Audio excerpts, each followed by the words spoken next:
Okay, be honest with me. If a lethally possessive, 7-foot-tall alpha king is currently barricading your bedroom door from the inside simply because you glanced at an open window, what is the protocol? Do we panic, or do we just let him completely ruin our lives in the best way possible? Asking for a friend. Because I am currently backed into a corner, and he hasn't blinked in 5 minutes. He didn't yell when he caught me trying to slip out into the freezing ash.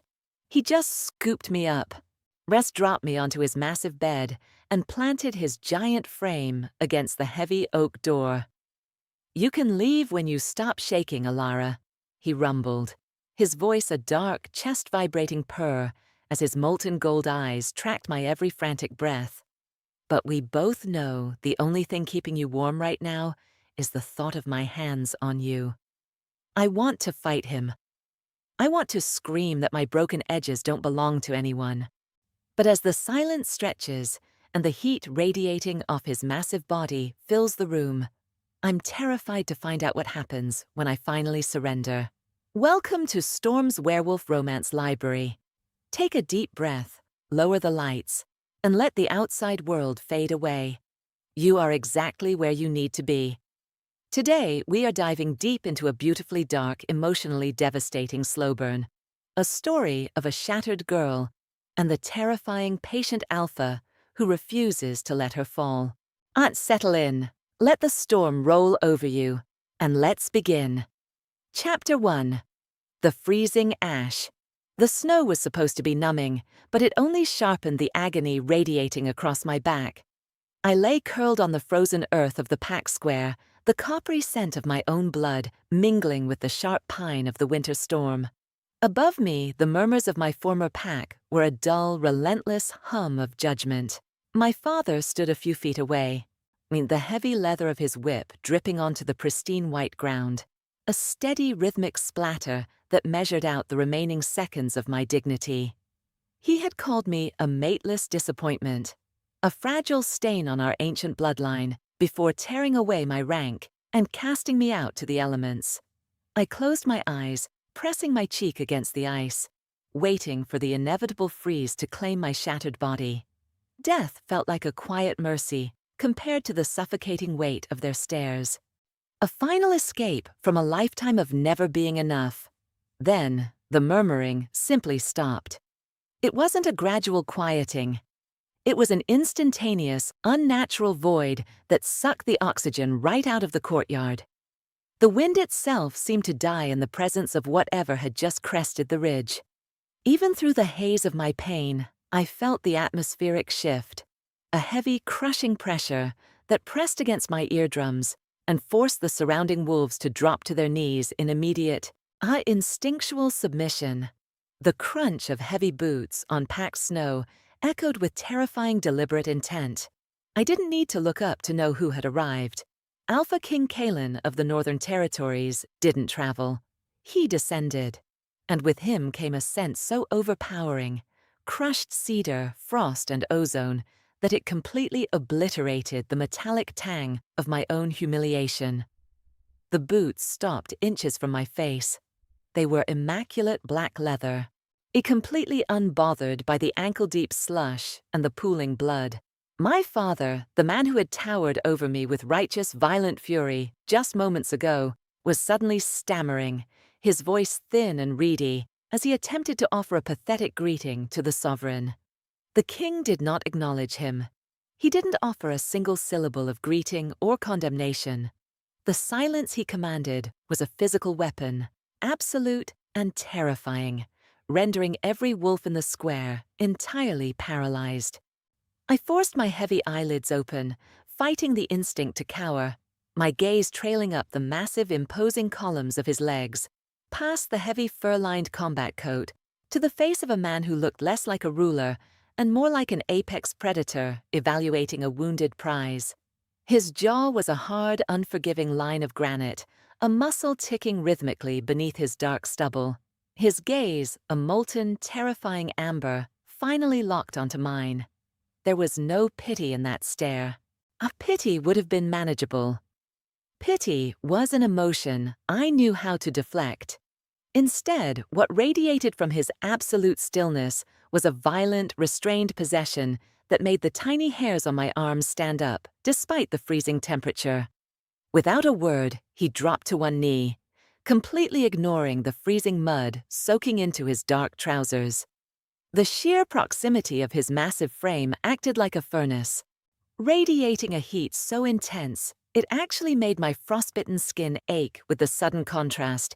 He reached for the heavy silver clasp of his own cloak.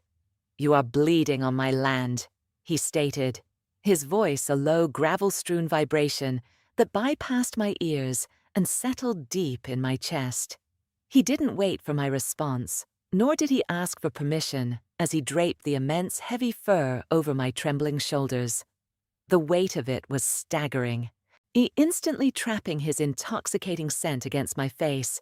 When his large, calloused hands brushed the uninjured skin of my collarbone to secure the thick fabric, a fierce jolt of electricity snapped between us.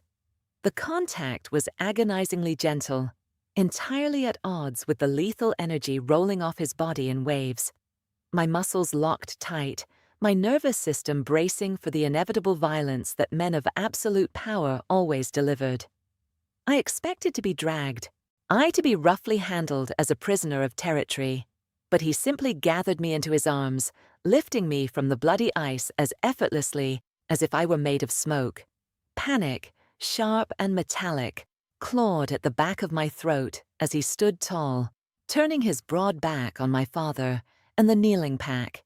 He wasn't taking me toward the infirmary tents. He was bypassing the healers, the elders, the entire diplomatic structure of our territory entirely. My face was pressed against the solid wall of his chest, enveloped in the terrifying cadence of a slow, abnormally calm heartbeat that betrayed no exertion. He carried me past the iron gates of his heavily fortified personal carriage, severing my ties to the only brutal world I had ever known.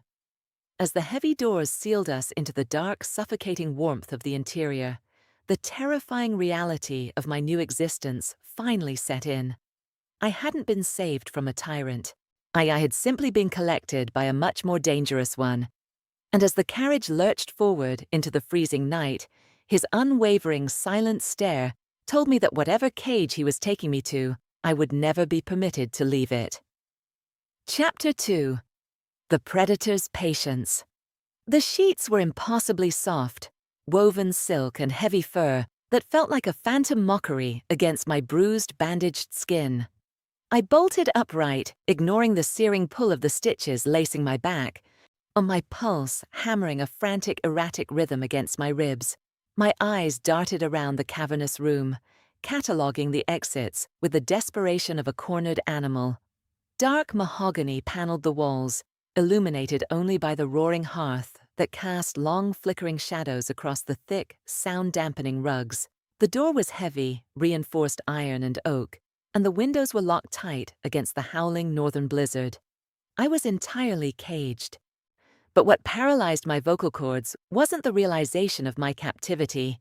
It was the sheer opulent scale of it. I was sitting in the center of a bed, large enough to hold a small council, surrounded by the intoxicating, overwhelming scent of crushed cedar and ozone. The Alpha King's personal chambers, the most secure, impenetrable room in the entire territory, and I was sitting right in the middle of it. The heavy metallic clunk of the door unlatching echoed like a gunshot in the silent room. I scrambled backward, my spine colliding painfully against the carved headboard as I pulled my knees to my chest, weaving my arms securely around my legs in a tight, defensive knot. King Kalen stepped across the threshold, sealing the heavy door behind him, with a quiet, deliberate click that felt terribly final. He had shed his snow-covered cloak, leaving him in a dark tailored shirt that clung tight to the devastating breadth of his shoulders and the thick, corded muscles of his chest. But the air pressure in the room immediately shifted, condensing around him as if gravity itself recognized his absolute authority. He stopped at the foot of the bed, his terrifying amber gaze sweeping over my huddled, trembling form. I braced for the reprimand, for the sharp command to lower my eyes or bare my throat. I braced for the heavy hand of a ruler, offended by my defiant posture. He did none of those things. Instead, Kalen remained perfectly still, a towering monument of restrained, lethal power. The silence stretched, tight and agonizing, winding the tension in my chest until I felt like a frayed wire about to snap. I could see the rigid tension in his jaw, the pulse beating a steady, dangerous rhythm at the base of his throat. But his movements were terrifyingly calculated. Slowly, deliberately, he sank to his knees on the thick rug. The sheer absurdity of the movement sent a sharp spike of confusion through my terror.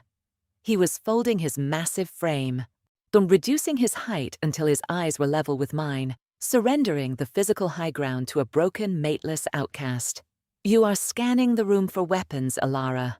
His voice broke the quiet, a low, gravel-rich hum that resonated deep in the hollows of my bones. He didn't ask. He stated it as a matter of fact, his tone stripped of any accusation or anger. "There are none. I had them removed before I carried you across the threshold." I pressed myself harder against the headboard, my nails biting into the soft fabric of my pants. I wanted to scream that he was the weapon, that a man who could silence a courtyard with his mere presence didn't need steel blades to destroy me. "Why am I here?" The words scraped past my dry lips, a pathetic, reedy whisper that betrayed exactly how fractured my spirit truly was. "If you wanted a prisoner, the dungeons are beneath the keep." Kalen held my gaze, the raw intensity of his focus, making my skin burn as if he were physically touching me. He reached out, his massive hand coming to rest on the mattress inches from my foot. A silent promise of proximity without the violation of contact. "The dungeons are for my enemies," he murmured, the rough texture of his voice softening into a devastatingly tender cadence that completely bypassed my carefully constructed defenses. "This room is for the things I cannot survive losing." He shifted his weight, settling onto the floorboards with his broad back against the heavy wooden chest at the foot of the bed, stretching his long legs out over the rug. "I will remain on the floor until you permit me to rise, Ilara. You dictate the space between us now." The cognitive dissonance was absolutely shattering. I stared at the most dangerous predator in the Northern Hemisphere, voluntarily keeping vigil on the floorboards of his own magnificent bedroom, and a new, suffocating realization choked me. Surviving his cruelty would have been simple. My father had meticulously trained me for that. But surviving his absolute, unconditional patience was going to tear my soul completely apart. Chapter 3. The Ghost of the Whip. The morning light filtering through the heavy velvet curtains was an icy, unforgiving gray, matching the cold dread settling in my stomach. Kalen was still on the floor, exactly where he had been all night, a silent, immovable sentinel guarding a cage with an open door. A sharp knock at the heavy oak entrance shattered the fragile quiet we had constructed.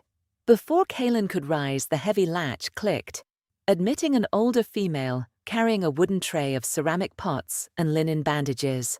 The sharp, medicinal sting of yarrow and antiseptic immediately flooded the room. It was the exact scent of the pack infirmary where my father used to drag me after a correction, demanding the healers patch me up just enough to be presentable. And my nervous system bypassed all logical thought, plunging me straight into survival instinct.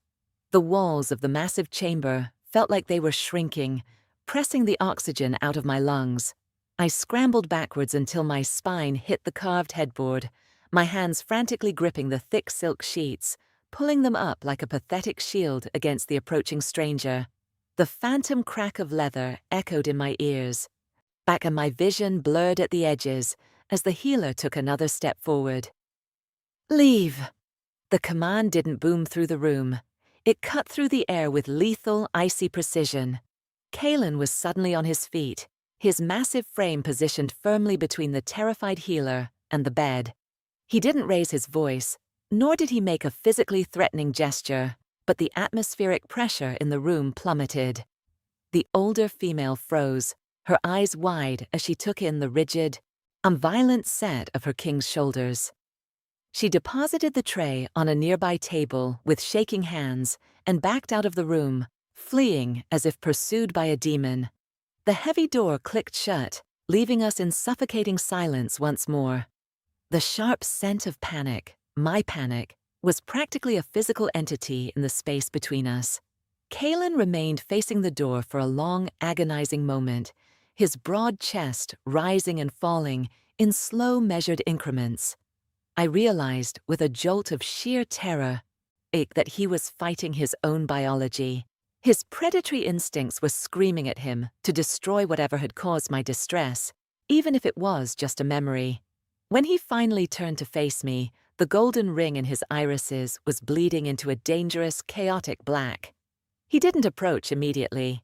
He picked up a small ceramic jar of salve from the tray, rolling it thoughtfully between his massive, calloused fingers. The slow, deliberate movement gave my racing heart a chance to find a desperate, erratic rhythm. "Your wounds require tending, Alara," he murmured, his tone carefully leached of all the lethal tension he had just directed at the door. "If you do not want a stranger to touch you, then you must allow me." The choice was a heavy stone placed squarely in my trembling hands. Exposing my back to him meant exposing the full extent of my ruin. It meant letting him see the ugly, raised ribbons of old flesh interwoven with the fresh, weeping cuts of yesterday's flogging. My pride urged me to refuse, to let the wounds fester rather than endure his pity.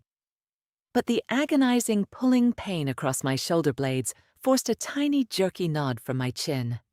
Slowly, agonizingly, I turned my back to him, letting the heavy sheets fall to my waist. I squeezed my eyes shut, bracing for the inevitable intake of breath, the sound of disgust, or the arrogant sympathy of a savior. Instead, I felt only a radiating, furnace-like heat. Kalen didn't touch my skin. I could feel the incredible warmth of his large hands hovering mere millimeters above my battered flesh, a phantom caress that mapped every jagged line and brutal mark without ever making contact. The restraint required to trace the air above my wounds without pressing into them was unnatural. I could hear the faint, uneven hitch in his breathing, sensing the violent tremor in his fingers. He was vibrating with a rage so profound it felt like a localized earthquake. "The man who did this to you believes he has broken a weak thing," Kalen whispered, the words scraping against the silence like jagged glass. The heat of his thumb hovered over the deepest, ugliest scar near my spine, lingering there, as if trying to brand me with his phantom touch. He doesn't realize he simply cleared the brush for a wildfire. The heavy, terrifying implication of his vow settled deep into my bones. And he wasn't going to heal me to make me soft. He was going to weaponize my survival, and as the first agonizingly gentle graze of his fingers finally applied the cool salve to my heated skin, a startling, dangerous realization bloomed in my chest. I didn't want him to let my abusers live. Chapter 4. The Humiliation of Hunger. The rich, heavy scent of roasted venison and spiced root vegetables hung in the quiet air of the bedchamber, a profound mockery of the hollow, aching cavern of my stomach. And the silver tray rested on the edge of the mattress, steam rising in lazy coils toward the dark wooden canopy above. I had not eaten in 3 days. In my former pack, food was never a right. It was a highly conditional reward, weaponized by my father to ensure absolute obedience. If I ate without explicit permission, the punishment was swift and brutal. If I accepted what was offered, the invisible debt added another lock to my psychological cage.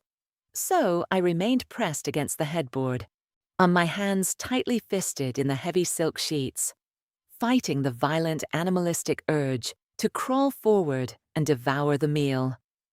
Starvation was a familiar, manageable pain. The strings attached to this luxurious feast were an entirely terrifying unknown.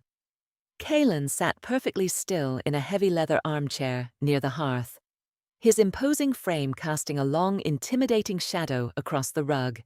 He had been watching me for the better part of an hour, His intense amber gaze tracking the micro-expressions of panic and longing warring across my face. He didn't issue a command. He didn't offer empty reassurances or coax me with false gentle tones. He possessed a terrifying ancient patience, simply allowing the silence to stretch until the tension in the room felt thick enough to suffocate on. I knew he could hear the pathetic, desperate rumbling of my empty stomach. I braced myself for the inevitable mocking chuckle, like the arrogant demand that I crawl to the edge of the bed and beg for sustenance like a stray dog. That was how men with absolute power operated. They broke you down until your basic biological needs overrode your dignity.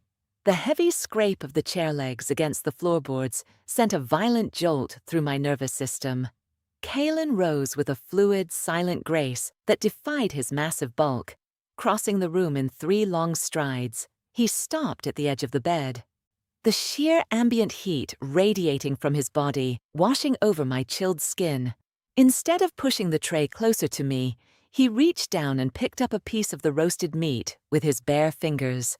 He maintained absolute, unwavering eye contact with me as he placed the food in his own mouth, chewing slowly. The message was explicitly clear, communicated without a single syllable. The food was not drugged, it was not poisoned, and it was entirely fit for a king. He swallowed, in the thick muscles of his throat working in a slow hypnotic rhythm, before he reached for the tray a second time. He selected another piece of meat, but this time he did not eat it. He extended his massive calloused hand toward my face, holding the offering mere inches from my trembling lips. The humiliation of the gesture burned like acid in my throat. He was reducing me to a dependent, helpless creature, forcing me to bridge the physical gap and take the food directly from his fingers. I wanted to turn my head away, to violently reject the intimate, degrading tether he was trying to establish. But the primal, starving wolf beneath my skin violently overrode my pride. With agonizing slowness, I leaned forward, the muscles in my neck screaming in protest, and parted my lips. I took the food from his hand, my mouth entirely avoiding his skin, desperate to maintain whatever tiny fraction of autonomy I had left. But as I pulled back, the soft, sensitive swell of my lower lip brushed against the rough, battle-hardened pad of his thumb. The contact lasted less than a fraction of a second, but it felt as though a live wire had been struck directly against my sternum. A vicious, searing jolt of pure electricity snapped through my veins, carrying with it a sudden, overwhelming rush of intoxicating warmth that tasted distinctly of crushed cedar and falling snow. Kalen ripped his hand back as if he had plunged it into an open forge. And the sudden, violent movement made me flinch violently against the pillows. His chest was suddenly heaving, the steady, rhythmic calm of his breathing entirely shattered. He stared at his own hand, a muscle ticking furiously in his rigid jaw, before his golden gaze snapped back to my face, blazing with a terrifying unmasked realization that left me completely breathless. Chapter 5. The Glass Fortress. The architectural marvel of the northern stronghold was entirely lost on my fractured mind. I stood in the center of a massive jutting conservatory, surrounded by towering panels of reinforced glass that offered a panoramic view of the brutal, unforgiving cliffside. Outside, a violent blizzard raged, hurling sheets of pure white ice against the panes with a muffled, distant fury. Inside, the air was sweltering, thick with the heavy humidity of blooming exotic flora and the roaring heat of hidden thermal vents. I had been moved here after my physical wounds had closed enough to allow me to walk, escorted by Kalen's silent, heavily armed personal guard. The visual metaphor was agonizingly on the nose. I was perfectly insulated, surrounded by lush, vibrant life, while the deadly reality of the world battered uselessly against my transparent cage. I crossed my arms tightly over the thick woolen sweater Kalen had provided, digging my fingernails into my own forearms to ground myself. Like he was standing perfectly still in the arched stone doorway, a dark, immovable monolith against the chaotic swirl of the storm behind him. He hadn't spoken since we arrived in the glass room, simply choosing to observe me as I paced the perimeter of my beautiful, terrifying new prison. My internal contradiction was beginning to rot me from the inside out. A massive part of my soul was screaming in relief, completely intoxicated by the unprecedented safety and the sheer, inconsistent warmth he provided. But the survival instincts beaten into me by my father warned that absolute security always came with an insurmountable price tag. Men did not build glass castles for broken outcasts unless they intended to put them on display. The heavy, pressurized silence between us was becoming unbearable, stretching my frayed nerves until they threatened to snap completely. "What is the endgame here, Kaylin?" My voice was a raspy, uneven rasp, barely audible over the low hum of the thermal vents. But I saw the immediate shift in his posture. His shoulders locked into a rigid line of granite. I forced myself to turn away from the storm and face him, refusing to let my gaze drop to the floorboards. "You have healed my back. You have fed me from your own table. You have given me chambers that rival an empire's treasury. But we both know the brutal politics of the territories. Alpha kings do not collect mateless, scarred females out of the goodness of their hearts. So tell me what this is. Tell me why you are keeping me as a pet." The atmospheric pressure in the conservatory instantly plummeted, the heavy, humid air suddenly feeling impossibly thin. Kaylin didn't walk toward me. He seemed to consume the distance, his long, predatory strides completely silent against the stone floor. Panic, sharp and metallic, flared in my chest, but I stubbornly locked my knees, refusing to back away until my shoulder blades hit the cold, unforgiving glass of the outer wall. He stopped mere inches away, boxing me in entirely with his massive frame. He placed a hand on the glass on either side of my head, a calculated, terrifying demonstration of physical dominance that involved absolutely zero physical contact. The heat radiating off his chest was a suffocating, heavy blanket, smelling sharply of ozone and impending violence. You think I dragged you from the ice to turn you into a decorative captive," he murmured, his voice a low, vibrating rumble that resonated directly against my collarbone. He leaned in, the rough shadow of his jaw hovering a hair's breadth from my temple. "You think you are waiting for the other shoe to drop, Alara. You are waiting for the cruelty you believe you deserve." He slowly turned his head, forcing me to meet the molten, swirling gold of his gaze. The absolute, unwavering devotion burning in his expression was vastly more terrifying than any threat of violence. "I am not keeping you. I am simply holding the walls of this world up, waiting for you to realize that you are already home." Chapter 6. The Phantom Echo. The nightmare didn't begin with a visual. It began with the sharp, acrid scent of burning pine. My subconscious violently hurled me back into the frozen mud of my former pack's courtyard. The jeers of the crowd were a deafening, a suffocating wave of sound, pressing against my eardrums until they throbbed in rhythm with my racing heart. I could feel the agonizing, icy bite of the wind on my bare back, immediately followed by the searing, blinding crack of heavy leather tearing through my flesh. I was thrashing blindly, my lungs burning as I desperately gasped for air that wasn't there. A heavy, suffocating shadow loomed over me, massive hands reaching out to pin my shoulders to the ice, but preparing to hold me steady for the next brutal strike of my father's whip. The sheer primal terror of being restrained shattered whatever fragile tether kept me anchored to sleep. I woke with a violent, ragged scream tearing from my throat, my body acting entirely on pure, unadulterated survival instinct. The room was dark, the heavy velvet curtains drawn tight, and my sleep-addled, panic-soaked brain could not process the luxurious silk sheets tangling around my legs. In the all I registered were the large, heavy hands gripping my upper arms, attempting to steady my frantic thrashing.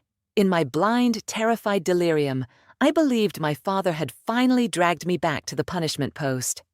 I didn't think. I simply reacted with the desperate feral strength of a cornered animal. I wrenched my right arm free from the grip, balled my hand into a tight fist, and swung upwards with every ounce of kinetic force my battered body could muster. The sickening and dull thud of bone colliding with bone echoed like a gunshot in the pitch-black room. The impact sent a sharp, agonizing shockwave up my forearm, my knuckles throbbing fiercely from striking something entirely immovable. The hands on my shoulders vanished instantly. The sudden, absolute stillness in the dark bedroom was infinitely more terrifying than the nightmare had been. As my vision finally adjusted to the dim glow of the dying hearth, the horrifying reality of what I had just done crashed down on me like a collapsing building. I was not in the courtyard. I was in the king's bed, and I had just violently struck the most lethal alpha in the Northern Territories squarely across his jaw. I scrambled backward, entirely tangling myself in the heavy blankets, my spine colliding violently with the wooden headboard. I squeezed my eyes shut, curling into a tight, pathetic ball, as waiting for the retaliatory strike that would inevitably snap my neck. Striking an alpha was an automatic death sentence. I had just signed my own execution warrant. Seconds bled into a grueling, agonizing eternity. The anticipated violence never arrived. Slowly, trembling so violently my teeth chattered, I opened my eyes. Kalen was kneeling beside the mattress, his face turned slightly from the sheer force of my blow. A faint red mark was already blooming across the heavy stubble of his iron-cast jaw. He didn't look angry. The terrifying golden predator in his eyes was completely submerged beneath a profound, gut-wrenching sorrow. He slowly turned his head back to face me, his movements incredibly calculated and smooth. Telegraphing his total lack of aggression, he reached out with one massive calloused hand. I flinched, bracing for the impact, but his fingers simply bypassed my face entirely.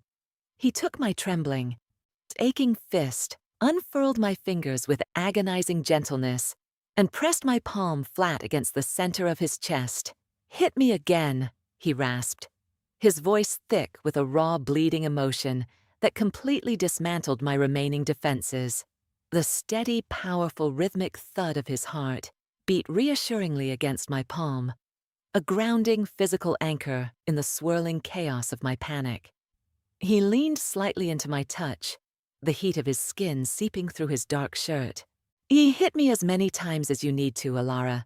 If it keeps his ghost out of this room, I will gladly take every single blow." The sheer, incomprehensible grace of his offering finally broke the dam inside me, and for the first time since I was cast into the snow, I began to weep. Chapter 7. The Scent of the Mate. The physical mending of my body was an agonizingly slow crawl, but the healing of my spirit was an abrupt, violent awakening. For years, the wolf beneath my skin had been beaten into a state of catatonic hibernation, buried so deep under layers of terror and survival instinct that I often forgot she existed. But as the brutal lacerations across my back finally knit together into tight, silvered lines, the absolute, unwavering safety of Kalen's chambers began to act like a thaw on a frozen lake. I felt her stir first in the subtle sharpening of my senses, the way the crackle of the hearth sounded deafeningly crisp, and the way the ambient heat of the room felt heavily textured against my skin. Then came the undeniable biological shift. The sour metallic stench of fear and blood that had clung to me for a decade began to evaporate, replaced rapidly by the heavy, intoxicating fragrance of night-blooming jasmine and crushed vanilla. It was a scent I had never possessed before.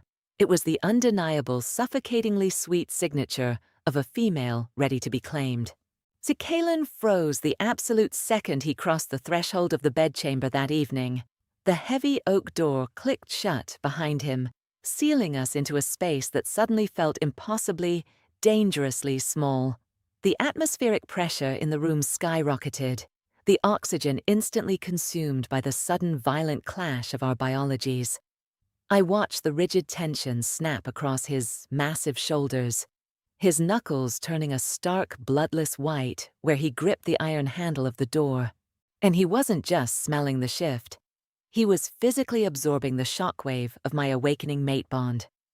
The silence stretching between us was no longer patient.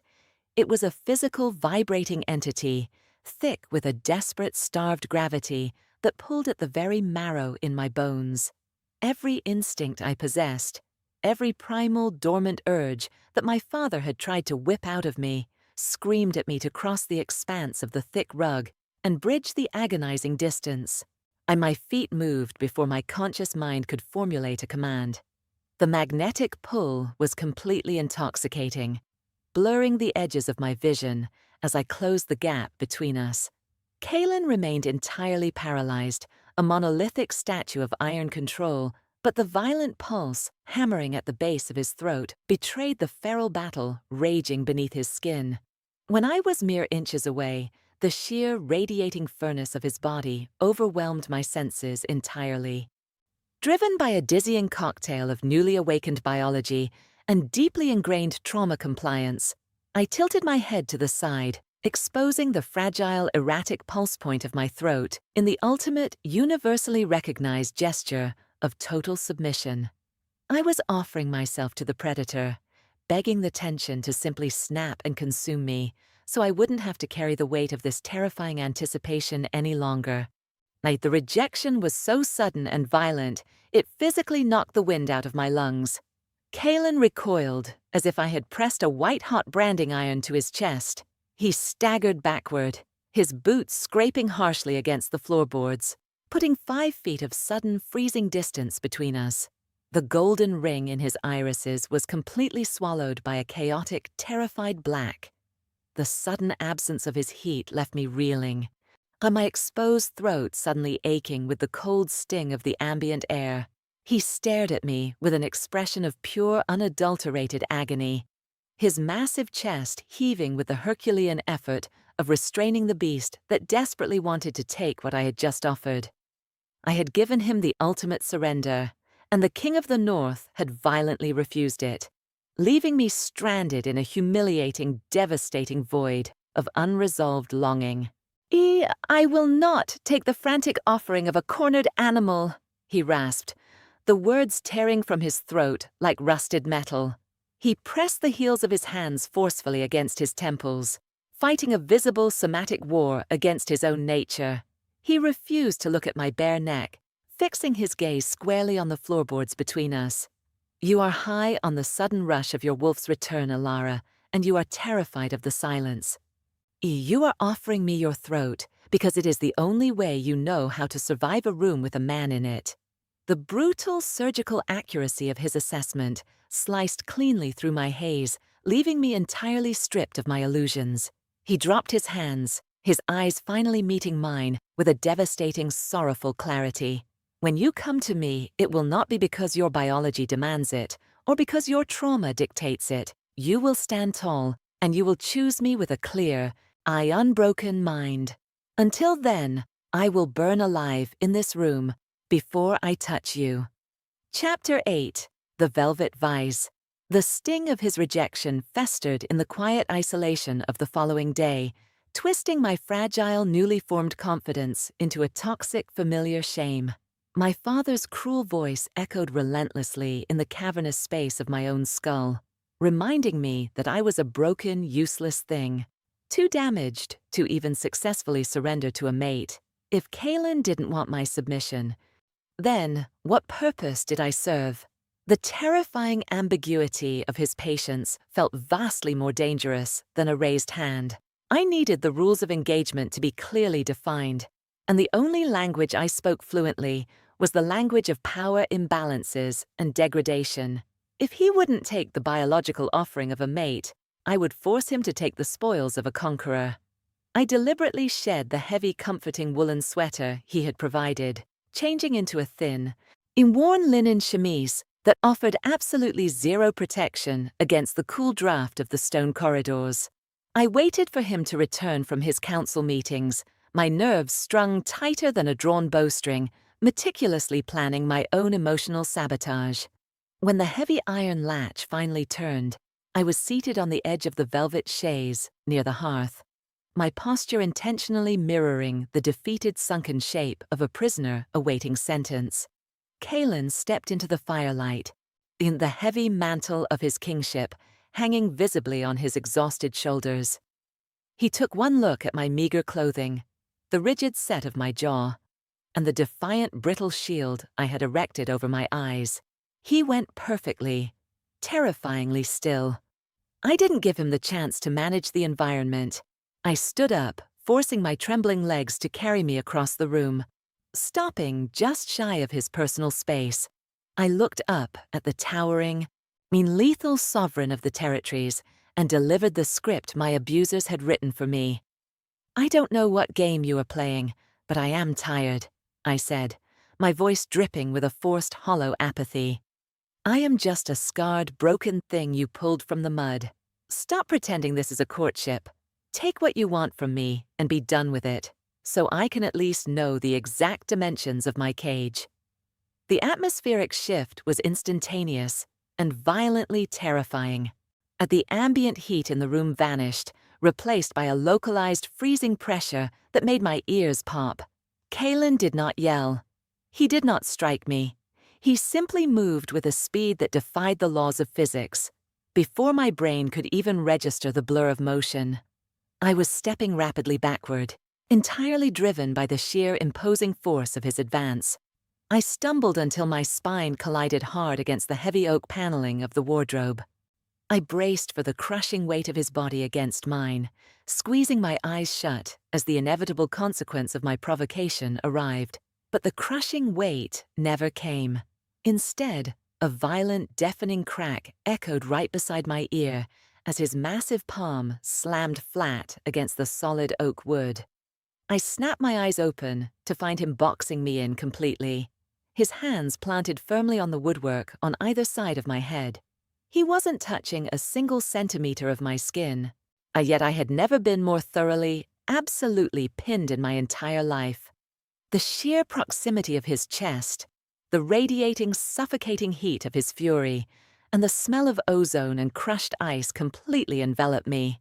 His face was inches from mine, the golden rings in his eyes blazing with a dangerous, unrestrained intensity that pinned my soul directly to the wall behind me.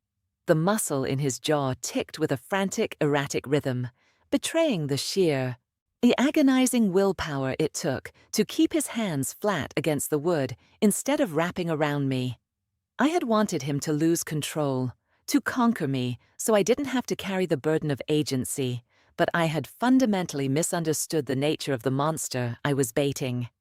"I will not conquer you." He practically vibrated the words against my lips, the low, gravel-rich register shaking the very foundations of my ribcage. He leaned in a fraction of an inch closer. I had the rough shadow of his jaw brushing the ambient air right next to my cheek.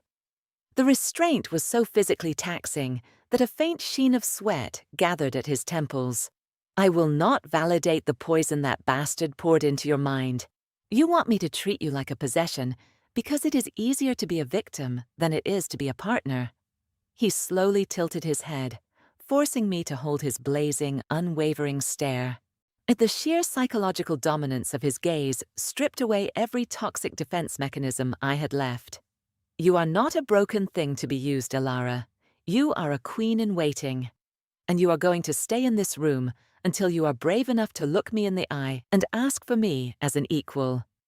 I will not accept a fraction less." Chapter 9. The Reflection of Ruin. The adjacent bathing chamber was a masterpiece of pale marble and hammered copper, constantly filled with the thick, high-soothing steam of the geothermal springs running beneath the keep. It was a sanctuary within a sanctuary, a place where I had spent hours soaking the deep-seated ache out of my bones. But this evening, as I stepped out of the heated water and wrapped a thick linen towel around my torso, the steam began to clear, revealing the massive gilded mirror occupying the far wall. I had studiously avoided looking at my own reflection since the night I was cast out, and I knew my wounds had physically closed. The pack healer's salves and Kalen's phantom, Hovering ministrations had worked miracles on the tissue, but I had not yet confronted the permanent landscape of my ruin. Driven by a morbid, terrifying curiosity, I slowly turned my back to the glass, dropping the towel slightly and cast a glance over my shoulder. The breath was violently punched from my lungs. The reflection staring back at me was a permanent testament to a decade of systematic abuse. My back was a chaotic tapestry of violence, thick, raised ribbons of angry pink flesh intersected with older, faded silver lines that carved deep valleys into my skin. It looked like a battlefield, a desecrated landscape completely devoid of the smooth, unblemished perfection expected of an alpha's mate. The sheer, overwhelming reality of my permanent disfigurement crashed over me, completely obliterating the fragile psychological progress I had made. Kaelin was a monument of physical perfection, a lethal, flawless sovereign. I was a mutilated outcast. The absolute, undeniable truth was carved directly into my skin. I was fundamentally unlovable.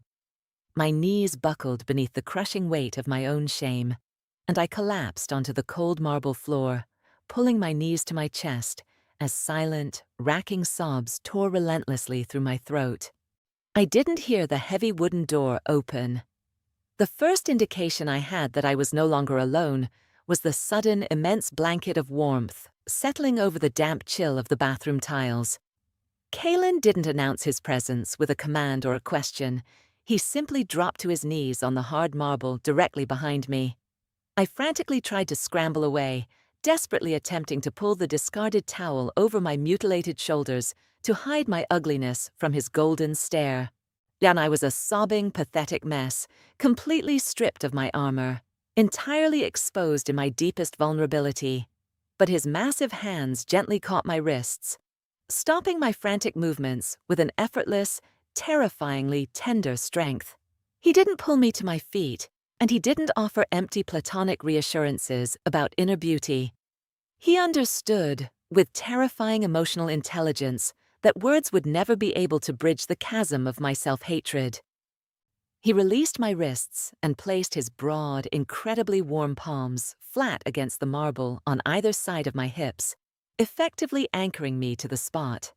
Then, the impossible happened. I felt the soft, incredibly gentle press of his lips against the very center of my spine, landing exactly on the thickest, ugliest cluster of scar tissue. A violent shudder ripped through my entire body, a shockwave of pure, unadulterated disbelief. He didn't stop. With excruciating, reverent slowness, Kaelin began to press open-mouthed, lingering kisses along the raised, jagged ruins of my back. He moved methodically, tracing the map of my trauma with the absolute, unwavering devotion of a man worshipping at a sacred altar. Every single place my father had tried to destroy me, the Alpha King met with a profound, consuming reverence. Every mark, he murmured against my skin, the vibration of his deep voice sinking directly into my bloodstream, is a testament to the fact that you survived him. He pressed another searing kiss to the angry pink flesh near my shoulder blade, his own breathing ragged and uneven. He wasn't tolerating my scars. He was completely, obsessively enamored with the strength it took to carry them. The toxic, suffocating belief that I was too ugly to be loved began to dissolve under the relentless, fiery onslaught of his devotion. I closed my eyes, the cold marble beneath me entirely forgotten, it completely anchored by the lethal predator behind me, who was meticulously, systematically dismantling my ruin with nothing but his own unconditional surrender. Chapter 10. The Unlocked Door. The heavy iron latch of the bedchamber door had always been the definitive boundary of my world. Every morning, Kaelin would leave for his territorial council meetings, and the resounding solid click of the lock, engaging from the outside, would seal me into my opulent, terrifyingly safe cage. And it was a routine that my fractured mind had come to rely on. A locked door meant I was a prisoner, and a prisoner was absolved of the terrifying burden of choice. If I was trapped, I didn't have to decide whether to run into the frozen wasteland or surrender to the towering, lethal sovereign who spent his nights sleeping on my floorboards. But this morning, the routine shattered. Kalen had dressed in his formal dark military regalia in complete suffocating silence. He paused at the threshold, his broad back rigid beneath the heavy wool of his uniform coat. He didn't look back at me. He simply reached out, grasped the heavy iron handle, and stepped into the corridor. The lock did not engage. He didn't even pull the heavy oak flush against the frame. A 3-inch sliver of the dimly lit stone hallway remained visible, allowing a thin, biting draft of cold castle air to seep into the sweltering warmth of the bedroom. He had deliberately left it open. The realization hit my nervous system like a physical blow, sending a frantic, erratic spike of adrenaline straight into my bloodstream. I sat completely paralyzed in the center of the massive bed, staring at that narrow, vertical slice of freedom as if it were a venomous snake coiled on the rug. The silence in the room was no longer a protective blanket. It was a loud, demanding interrogator. The path was clear. I could walk out of those chambers, slip past the distracted guard rotation, and disappear into the dense, snow-covered pine forests of the lower mountain. I had the physical capability to run. The choice was entirely, undeniably mine. I swung my legs over the edge of the mattress, my bare feet sinking into the thick pile of the rug. Every step toward the cracked door felt like I was wading through waist-deep water. My internal monologue was a chaotic, screaming battlefield. My father's voice urged me to flee, and reminding me that waiting for an alpha's mercy was a fool's gamble, and that the inevitable cruelty would hurt infinitely more if I chose to stay for it. But another voice, a quiet, newly awakened instinct, smelling faintly of night-blooming jasmine, argued that the frozen woods offered nothing but a slow, lonely death. I reached the threshold, the cold draft biting at the thin linen of my nightgown. I wrapped my trembling fingers around the edge of the heavy oak door. I looked out into the empty, a shadow-drenched corridor. There were no guards. There was no trick. Kalen had handed me the absolute authority over my own fate. The sheer, overwhelming weight of that agency threatened to crush my lungs. I stood in the doorway for what felt like hours, caught in the agonizing purgatory between a terrifying past and an equally terrifying, unknown future. Slowly, the memory of Kalen, kneeling on the hard marble floor, pressing reverent open-mouth kisses to the ugliest parts of my ruin, eclipsed the phantom sting of my father's whip. A man who worshipped my scars would not cage my soul. I tightened my grip on the rough wood. I didn't push the door wider to step into the hall. Instead, with a sudden, desperate surge of newly forged resolve, I pulled the heavy oak backward. The resounding metallic clack of the latch engaging from the inside echoed through the quiet room like a gavel striking a block. I had locked myself in. I had chosen him. Hours later, the heavy thud of Kalen's boots sounded in the corridor. The handle rattled, then stopped as he realized the mechanism was engaged from within. A profound, vibrating silence settled over the heavy wood separating us. I stood just inches away on the other side, my heart hammering a frantic rhythm against my ribs. When the lock finally turned under his key and the door swung open, the King of the North stood frozen in the doorway. He looked from the internal locking mechanism directly to my face, the golden rings in his irises completely swallowed by a chaotic, swirling storm of absolute relief and raw devotion. The ambient heat radiating from his massive frame spiked, flooding the space between us, yet he did not cross the threshold. The invisible line remained drawn, leaving us stranded in an agonizing, unresolved void where my choice hovered between us, acknowledged but untouched. Chapter 11. The First Yield. And the dynamic in the bedchamber shifted the moment the sun dipped below the jagged mountain peaks, plunging the room into the heavy, flickering amber glow of the hearth. I had chosen to stay, and that single act of agency had irrevocably altered the atmospheric pressure between us. The suffocating tension of captivity had burned away, replaced by a much more dangerous magnetic gravity. Kalen sat at the massive mahogany desk in the corner, at a stack of territorial reports illuminated by a solitary candle. He had discarded his formal military coat, leaving him in a thin dark cotton shirt that clung tightly to the rigid corded muscles of his back and shoulders. As he reached forward to trim the candle wick, the collar of his shirt shifted, exposing a brutal, jagged swath of raised silver tissue stretching from his collarbone down toward his pectoral muscle. It was a catastrophic injury, and the kind that should have severed major arteries and ended a life in minutes. My gaze locked onto the scarred flesh, entirely captivated by the physical proof of his mortality. For weeks, I had viewed him as an immovable monolith, a sovereign carved from untouchable granite who possessed absolute power over his domain. But the brutal landscape of his own skin told a vastly different story. He carried the violent, bleeding weight of his crown on his own body. Without consciously deciding to move, I found myself walking across the thick rug, leaving the safety of the velvet chaise to enter the localized furnace of his personal space. I stopped right beside his chair, the sheer proximity making the tiny hairs on my arms stand on end. "How did you survive that?"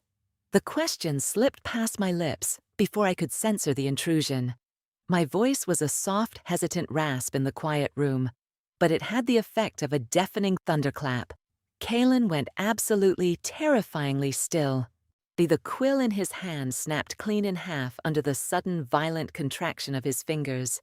He slowly turned his head to face me, his jaw set in a harsh, unforgiving line, a muscle ticking frantically near his ear. He didn't look at the scar.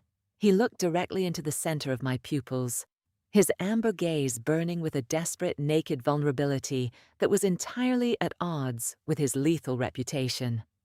"I survived it because I am biologically engineered to be the most violent thing in the room, Alara," he murmured, his voice dropping into a rough, gravelly register that vibrated directly against my collarbone. He turned his body fully toward me, the sheer width of his shoulders blocking out the candlelight. "I am not a civilized man playing at being a beast. I am a lethal predator playing at being a king. The men who gave me this scar died screaming." The brutal honesty hung in the air, and thick and metallic. He was deliberately exposing the darkest, most terrifying aspect of his nature, waiting for me to recoil, waiting for the disgust to finally chase me away. That is what keeps me awake on the floorboards every night. I am terrified that my instinct to possess you, to completely consume you, will inevitably crush the fragile light you are fighting so desperately to rebuild. The tragic, crushing weight of his confession completely dismantled my remaining fear. He wasn't holding back because he found me lacking. He was holding back because he believed his own touch was venomous. The agonizing power imbalance between us suddenly inverted. Slowly, fighting the ingrained tremor in my fingers, I lifted my hand. I didn't hover in the air the way he always did with me. I closed the final inch of distance and pressed my palm flat against the heavy dark stubble of his jawline. Kalen let out a shuddering gasp that sounded like a dying man drawing his final breath. The terrifying Alpha King completely short-circuited under the gentle pressure of my fingers. He leaned his considerable weight directly into my palm, his eyes drifting shut as a full-body tremor racked his massive frame. He was completely, unequivocally at my mercy, and the desperate, burning heat of his skin against mine left a scorching, unresolved promise that absolute surrender was finally on the horizon. Chapter 12. The Jealousy of Time.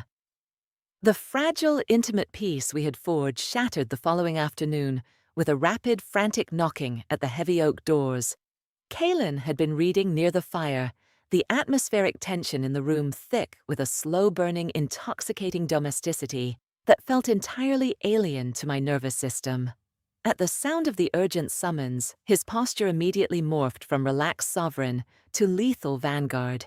He crossed the room in 3 silent strides, pulling the door open just enough to block the view of the corridor with his massive frame. I remained seated on the edge of the bed, my newly heightened senses straining to catch the whispered exchange. It was the captain of his border guard. The words were muffled, but the distinct territorial name of my former pack cut through the heavy wood like a serrated blade. They had been spotted moving along the southern ridge, mere miles from Kalen's outer defenses. The temperature in the bedchamber plummeted instantly, a sheer, terrifying drop that made the windows rattle in their frames. The air pressure thickened until it felt like I was trying to inhale solid water. Kalen dismissed the captain with a single sharp gesture and closed the door. When he turned to face me, the civilized king was entirely gone. The entity standing against the heavy oak was a feral, catastrophic force of nature. A localized blizzard of pure, unadulterated killing intent rolled off his body in suffocating waves, smelling sharply of ozone, crushed ice, and fresh blood. The golden rings in his eyes had been completely swallowed by a chaotic, terrifying black, his pupils blown so wide they consumed his irises. The shadows in the room actually seemed to bend toward him, drawn by the gravitational pull of his immense, unchecked fury. Panic, sharp and familiar, flared in my chest. But the newly awakened wolf beneath my skin violently rejected the urge to cower. As I watched the muscle feathering wildly in his clenched jaw, a profound realization hit me. Kalen wasn't enraged by the tactical threat of my former pack breaching his borders. His forces could obliterate them in a matter of hours. The sheer, suffocating violence radiating from him was entirely rooted in an agonizing, all-consuming jealousy. He wasn't jealous of a former lover. He was violently possessive of my mind. He hated, with the fiery passion of a dying son, that the mere mention of my father's territory could still make my pulse erratic. He wanted to butcher the men who had occupied so much of my psychological space with their cruelty. He was vibrating with the desperate, feral need to tear the world apart so I would never have to hear their name again. I didn't retreat to the corner. I didn't pull my knees to my chest. Operating entirely on a blinding surge of adrenaline and profound protective devotion, I stood up and walked directly into the center of his killing aura. The sheer heat radiating from his fury was practically scorching, but I didn't stop until the tips of my bare feet brushed the scuffed leather of his boots. He was breathing heavily, his massive chest rising and falling in erratic, dangerous increments. His darkened gaze fixed blindly on a point just above my head, as if fighting the urge to tear the door off its hinges and slaughter the southern ridge. I reached up, grabbing the thick lapels of his dark shirt with both hands, and yanked downward with every ounce of strength I possessed. "Look at me," I commanded, my voice devoid of the raspy tremor that usually plagued it. It was a firm, unwavering demand that shocked the oxygen back into the room. Kalen's head snapped down, his chaotic, blackened eyes locking onto mine with a terrifying whiplash intensity. "They are ghosts, Kalen," I said fiercely, refusing to break eye contact, even as the ambient pressure threatened to crush my ribs. "They are dead to me. Do not let them into this room." The effect was instantaneous and staggering. The monstrous killing intent evaporated, replaced by a desperate, crushing gravity as his massive hands came up to hover frantically over my waist. The raw, desperate devotion burning in his gaze left a scorching, unresolved question hanging heavily in the silence between us. A silent plea begging to know exactly when his ironclad restraint would finally be allowed to snap. Chapter 13. The Seduction of Safety. The ancient geothermal vents beneath the northern keep had not failed in 3 centuries, but the catastrophic blizzard, tearing across the mountainside, possessed a localized, unnatural fury. Sometime around midnight, the deep, vibrating hum in the stone floors abruptly ceased. Within minutes, the roaring fire in the massive hearth was choked out by a violent downdraft of icy wind through the chimney, leaving the bedchamber plunged into absolute freezing darkness. I woke to the agonizing, brittle sensation of the ambient temperature plummeting. The sheer biting cold was a physical entity, slicing through the heavy silk sheets and sinking its teeth directly into the marrow of my bones. My body reacted violently, my muscles locking into rigid, painful spasms as a violent tremor overtook my limbs.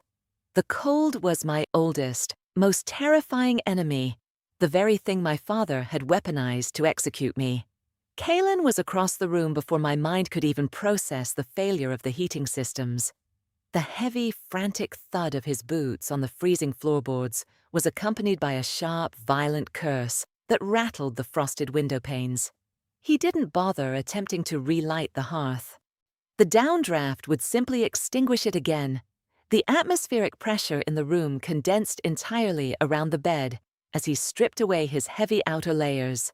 I lay curled into a tight, desperate ball beneath the blankets, my teeth chattering so hard my jaw ached, completely paralyzed by the sudden, visceral flashback of the courtyard ice. The mattress dipped violently under a massive, solid weight. The barrier of empty space Kalen had so meticulously maintained for weeks was instantly, indecisively obliterated as he slid beneath the heavy furs. "I am going to touch you, Ilara." It wasn't a request, nor was it a predatory advance. It was a stark, desperate statement of biological necessity. His voice was a harsh, vibrating rumble that cut through the agonizing ringing in my ears. Before I could formulate a nod, his immense frame closed the distance. The shock of his sheer, radiating furnace against my freezing skin sent a violent, full-body tremor through my nervous system. He didn't just pull me close. He systematically enveloped me. His thick, corded arm wrapped securely around my waist, hauling my back flush against the solid, impenetrable wall of his chest. His long legs tangled with mine, trapping my shivering limbs in a cage of absolute, suffocating heat. The halo of touch was gone, replaced by the crushing, overwhelming reality of his entire body pressed against every contour of my own. The physical restraint he exhibited was nothing short of miraculous. His biology was practically screaming, his pulse hammering a frantic, heavy rhythm against my spine, yet his hands remained flat and open. He tucked my head beneath his chin, burying his face in the crook of my neck, inhaling the sudden, frantic spike of my jasmine scent. I was entirely physically trapped, swallowed whole by the most lethal predator in the hemisphere, and yet the psychological contradiction was staggering. As the agonizing cold was slowly driven from my joints by the localized fire of his skin, the frantic terror in my chest began to dissolve into a profound liquid warmth. He spent the entire night anchored to me, his slow, measured exhales brushing against my collarbone, silently enduring the agonizing friction of our proximity without once pushing for more. The sheer, unwavering discipline of his protection left me entirely undone, forcing me to realize that the only remaining barrier between us was the one I was still too terrified to tear down. Chapter 14. The Relapse. The storm outside broke just before dawn, but the true disaster invaded the room under the guise of morning routine. The keep's servants were scrambling to reignite the massive braziers in the outer corridors, relying on green, damp wood from the emergency stores. The heavy, acrid scent of burning pine sap crept under the oak door of our chamber. In it was a distinct, sharp odor, mathematically identical to the torches that had illuminated the courtyard the night I was publicly flogged. The olfactory trigger bypassed all rational thought, directly hijacking my central nervous system. I didn't wake up. I was violently, mercilessly hurled back in time. The heavy furs of Kalen's bed suddenly felt like the suffocating weight of my abusers, holding me down to the ice. I thrashed wildly, a raw, nonverbal sound of pure agony tearing from my throat as I fought against the phantom restraints. I scrambled blindly off the edge of the high mattress, hitting the floorboards with a jarring impact that bruised my knees. My brain was entirely consumed by a primitive, desperate need to become invisible.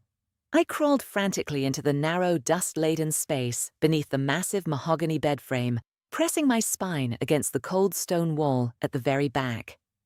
I pulled my knees tight to my chest, burying my face in my arms, trapped in a paralyzing, hyperventilating loop of visceral terror. I could hear the phantom crack of the leather whip, feel the agonizing tear of my flesh, and smell the coppery stench of my own ruin. The sudden, frantic commotion above me, the sound of Kalen violently throwing off the covers and his heavy boots hitting the floor, only amplified my terror. My father was coming to drag me back to the post. Alara! The sheer, unadulterated devastation in Kalen's voice cracked the air, but I couldn't process the tone. I only registered the sheer volume of an alpha searching for his prey. His heavy footsteps paced the room with erratic, terrifying speed before stopping abruptly near the edge of the bed. I squeezed my eyes shut, bracing for a massive hand to wrap around my ankle and drag me out into the cruel light. I waited for the command, the harsh reprimand for my pathetic, crazy display. But the command never came. Instead, the heavy rustle of clothing and the scrape of metal buttons against the floorboards echoed in the quiet room. The King of the Northern Territories did not order me out of the shadows. He dropped to his stomach and meticulously wedged his immense, broad-shouldered frame into the claustrophobic space beneath the bed. He crawled through the dust and discarded shadows, entirely abandoning his dignity, his crown, and his predatory dominance. He stopped 2 feet away from my trembling form, his face partially illuminated by a single beam of grayish light filtering under the mahogany frame. He didn't reach for me.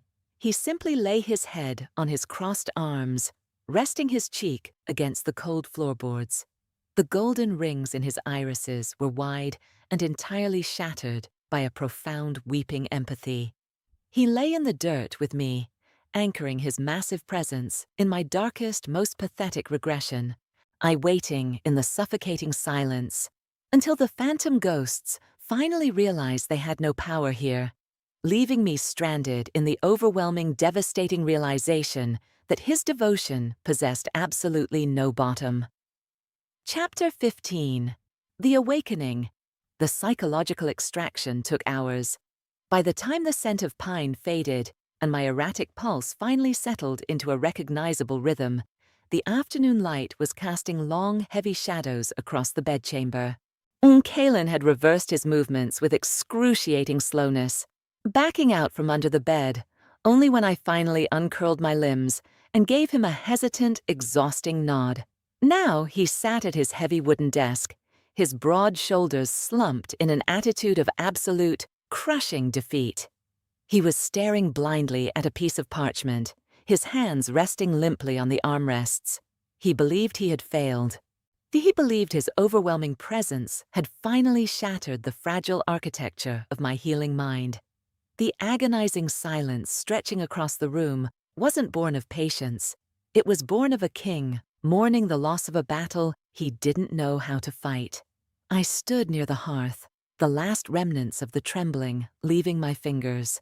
A profound, fundamental shift was occurring within the deepest architecture of my soul. The girl who had hidden beneath the bed, the broken, flinching outcast conditioned by violence, had finally, entirely burned away in the ashes of that panic attack. Looking at the monolithic, lethal sovereign who had just spent 3 hours laying in the dust simply because I was terrified, a new magnificent entity finally clawed its way to the surface. I wasn't prey anymore. The suffocating fear of the unknown evaporated, replaced by a heavy, intoxicating surge of absolute certainty. The power in this room didn't belong to the Alpha. It belonged to me, and it was time I stopped forcing him to carry the agonizing burden of my hesitation. I crossed the room. My footsteps were entirely silent on the thick rug, but the sheer, focused intent of my approach made the ambient temperature in the room spike. Kalen didn't look up until I was standing directly beside his chair. When he finally lifted his head, The hollow, devastated exhaustion in his amber gaze physically hurt to look at. And I didn't give him the opportunity to apologize or retreat. Operating on a primal, unapologetic wave of pure magnetic gravity, I stepped between his parted knees.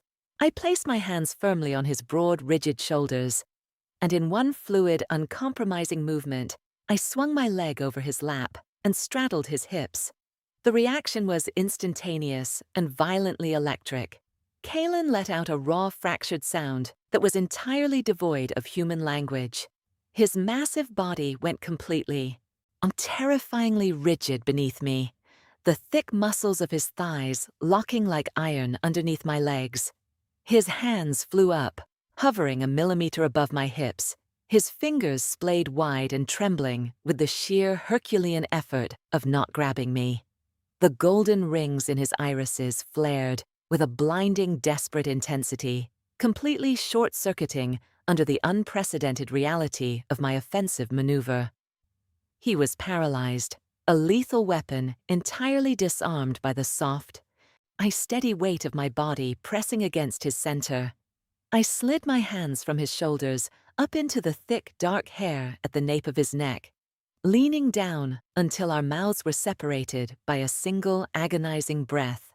"Tell me what you want, Ilara," he begged, the words tearing from his throat in a raw, gravel-strewn plea. His chest heaved violently against my stomach, the terrifying sovereign completely undone by a single act of bravery. "Tell me, before I lose my mind and burn this entire fortress to the ground just to keep you in this chair." The desperate, worshipful surrender in his tone handed me the final, unassailable key to my own cage, leaving the entire world hanging on the precipice of whatever command I chose to give him. Chapter 16. The Confrontation of the Soul. I remained anchored to his lap, the heavy, rigid muscles of his thighs, a stark contrast to the trembling vulnerability of his hovering hands. The air between us was a physical weight, thick with the ozone of his restrained power and the intoxicating, escalating bloom of my own jasmine scent. The absolute terror of taking the offensive had evaporated the moment I crossed the distance, but a single agonizing question still festered in the deepest architecture of my mind. I had to know the absolute truth before I surrendered the final protected piece of my soul. And I needed to dismantle the last toxic lie my father had planted in my chest before I could allow this terrifying predator to claim me. "Why me, Kalen?" I kept my voice low, forcing him to focus entirely on the vibration of my words rather than the proximity of our mouths. I did not break eye contact, watching the desperate, swirling gold of his irises track every micro-expression on my face. "You command the entire Northern Hemisphere. You could have any unblemished, unbroken female in the territories. Did you pull me from the freezing ash because a shattered thing is easier to control? Because you knew I would be too desperate for safety to ever question your authority?" The question did not provoke the arrogant dismissal or defensive anger I was subconsciously braced for. It provoked a catastrophic structural failure of the king's ironclad composure. A sound tore from his massive chest, a raw, fractured vocalization of pure agony that vibrated straight through my ribcage and settled deep in my bones. His hands, which had been hovering so carefully over my hips for weeks, finally crashed down onto my waist. He gripped the thin fabric of my gown with a desperate, bruising reverence, burying his face directly into the curve of my neck as a violent tremor racked his entire frame. "Control!" The word was a devastated, gravel-rich rasp against my collarbone, thick with an emotion so raw it physically hurt to listen to. "Ilara, I have not been in control of a single breath I've taken since the moment I saw you bleeding in that courtyard. I don't want to mold you. I am completely, violently obsessed with the woman who survived the whip." He pulled back just enough to frame my face with his large, calloused hands, his thumbs tracing the line of my jaw with frantic, desperate adoration. I have spent every second of the last month terrified that the monster inside me would eclipse the light you are fighting to reclaim. I have been burning alive, holding myself back, because I believed my darkness would terrify you more than your father's cruelty." He didn't stop there.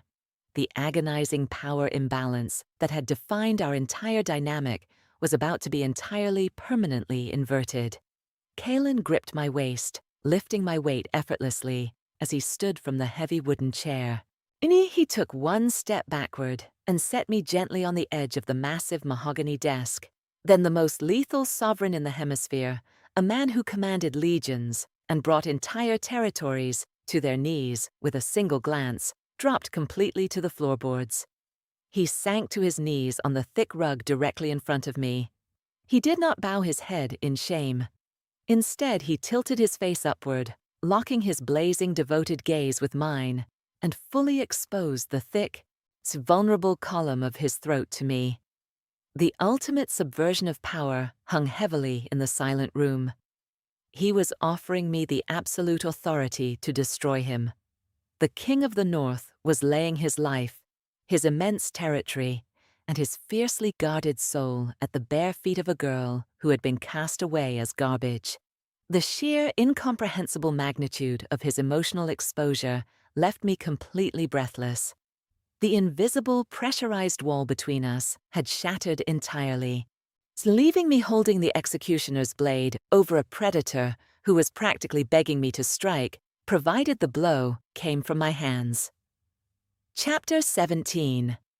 The Surrender. The sight of the Alpha King kneeling before me, his throat bared, and his massive hands resting openly on his thighs, incinerated the final microscopic barrier protecting my heart. The toxic echoes of my father's abuse, the relentless conditioning that insisted I was a worthless, weak, and unlovable burden, were completely reduced to ash by the blinding, unadulterated devotion radiating from the man on the floor. I realized with a profound, overwhelming clarity that Kalen had never viewed me as a rescue mission. He viewed me as his equal, a sovereign in her own right, who simply needed a fortress to heal in before she claimed her throne. I refused to let him carry the agonizing burden of this vulnerability alone for a second longer, and I slid off the edge of the heavy mahogany desk, my bare feet hitting the rug, and sank to the floorboards right in front of him. The shock of my movement caused a violent, full-body flinch to ripple across his broad shoulders. His golden gaze snapped down to meet mine, wide and entirely bewildered by my refusal to remain on the pedestal he had placed me on. I reached out, sliding my palms over the heavy corded muscles of his chest, feeling the frantic, yet erratic hammering of his heart against my skin. I threaded my fingers deep into the thick, dark hair at the nape of his neck, pulling him forward until my forehead rested flush against his. "I am yours," I whispered, into the agonizingly beautiful silence between us, the words carrying the full, unwavering weight of my conscious choice. "Claim me, Kalen." The restraint that had caged him for weeks finally shattered, not with feral violence, but with a tidal wave of worshipful reverence that completely consumed the oxygen in the room. He let out a ragged, starving sound, gathering me so tightly against his massive frame that I could no longer tell where his body ended and mine began. He lifted us both from the floor in one fluid, powerful motion, carrying me toward the center of the massive bed we had shared in the freezing darkness. The physical claiming was a slow, meticulous dismantling of every shadow I had ever harbored. His touch was a localized fire, burning away the phantom sting of my past and replacing it with the heavy, intoxicating reality of his unwavering devotion. Every caress, every lingering press of his mouth against my scarred skin was a deliberate, possessive adoration that cemented the biological mate bond deep into my cellular structure. He didn't treat me like a fragile glass doll that might break under his weight. He loved me with the fierce, all-consuming intensity of a predator who knew exactly how strong his partner truly was. As the agonizingly beautiful tension finally crested, binding our souls together in a rush of golden heat and profound, absolute safety, the terrible journey that had begun in the freezing ash finally made sense, I pressed my face into the crook of his neck, anchoring myself to the steady, powerful rhythm of my king's heartbeat, entirely at peace with the landscape of my own skin. But he had not erased my broken pieces. He had simply helped me forge them into a crown. Take a slow, deep breath and let the warmth of the northern keep settle around you. Alara and Kaelin's journey from the freezing ash to absolute surrender was a heavy one. But the most beautiful crowns are always forged in the darkest fires. Thank you for escaping into the shadows with us today, here at Storm's Werewolf Romance Library. If Kaelin's quiet, terrifying devotion left a mark on you, and leave a like on this video. I want to hear from you in the comments. What was your absolute favorite moment of his restraint? Your thoughts and theories are the lifeblood of this channel, and they help me decide which shadows we step into next. Make sure you're subscribed and have notifications turned on so you never lose your way back to the library. And if your heart is still racing and you aren't quite ready to leave the world of fiercely protective Alpha Kings, you don't have to. And the emotionally gripping fated mate journey of Sienna and Alpha King Damon is already waiting for you on the channel. Let YouTube autoplay take you there, or find the link in the description below. Until next time, keep your wolf close and sleep well.